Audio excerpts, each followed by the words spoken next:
The build up to this current generation, I like to think that I kept it pretty real and pretty honest, or as honest as I could be with how I felt and just with the information available given to me by, obviously developers and the people in the know of these actual consoles and things like that.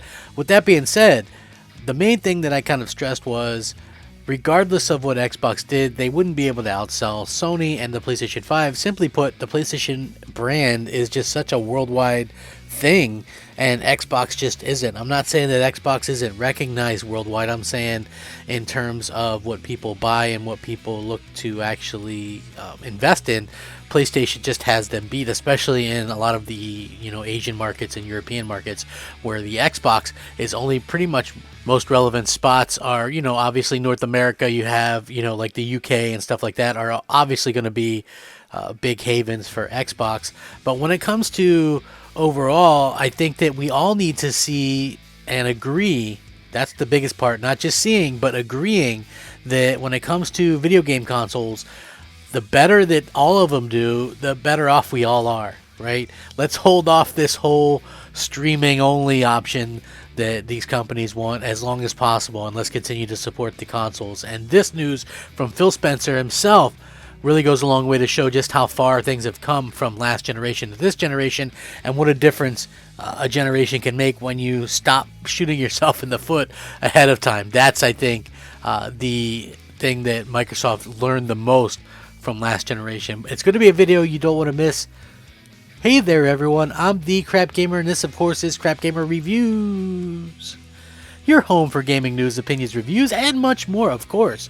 You'll definitely notice some changes around here, and hopefully that doesn't stop you from at least giving us a like, and possibly maybe even consider subscribing if you haven't already done so. Thank you so much for choosing to spend some of your free time with me today. It really does mean a lot. You are fantastic and amazing folks, and I don't think I give you guys enough credit for that, so thank you guys very much. Now, what we know here now is the Xbox Series X and S has outsold all previous Xbox consoles at this point in their life cycles. Think about that for a second. That's a pretty incredible thing if you think about it. So there have actually been more Xbox Series X and S consoles sold at this point in their life cycle than during the equivalent period for any previous Xbox console, according to Microsoft. In an interview with the New York Times, Microsoft's Phil Spencer discussed how hard it is currently to find a PlayStation 5 or an Xbox Series console. He said this not because supply is lower than it has been in the past, but the demand is so much higher. And this is what he had to say, and I quote, "At this point, we've sold more of this generation of Xboxes, which is the Series X and S, than we had any previous versions of Xbox. So it's our job to get the supply there to meet the demand." The global COVID-19 pandemic accelerated interest in gaming as more people stayed home. The swell in usage in gaming was a surprise to us. Back in what would have been March, April of 2020, we sold out of consoles, which we never do. Here, Spencer is talking about the Xbox One. In July 2020, Microsoft also announced that Xbox One X and Xbox One S all digital editions would be discontinued ahead of the Series X and S launch. The demand for gaming consoles has been so high that even last generation PlayStation 4 consoles have increased in prices. Despite shortages of consoles last year, Microsoft says that the Xbox Series X and S is indeed the fastest selling Xbox ever. In 2022, there's plenty of new content for the Xbox Series owners to look forward to, such as Redfall, and Starfield, and a lot of multiplats like Hogwarts Legacy, Suicide Squad, Arkham, Gotham Knights, excuse me. I always confuse that, but yeah. So basically, it's very odd to me that he's saying, "Oh, we've produced as many as we always have, and we just can't meet the demand." I think that really goes to show you that no matter what, listen, I think if the pandemic has done anything, it really has showcased that in general, there's going to be a lot of people that are going to be just working from home, and they're going to be okay with working from home.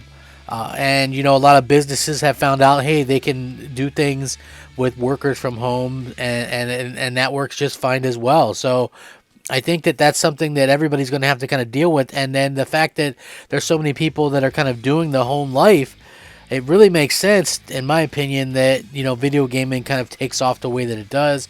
To be honest with you, it's so easy to just plug and play a console, and I just really feel like that's something that everybody can kind of do and just enjoy the aspects of console gaming. That's really what it's all about, and that's like the fun part. So I get what he's saying here. Now it's very interesting that basically he says in July the Xbox One sold out, especially, you know, considering that they actually stopped creating their console. So I think that that's really a very interesting thing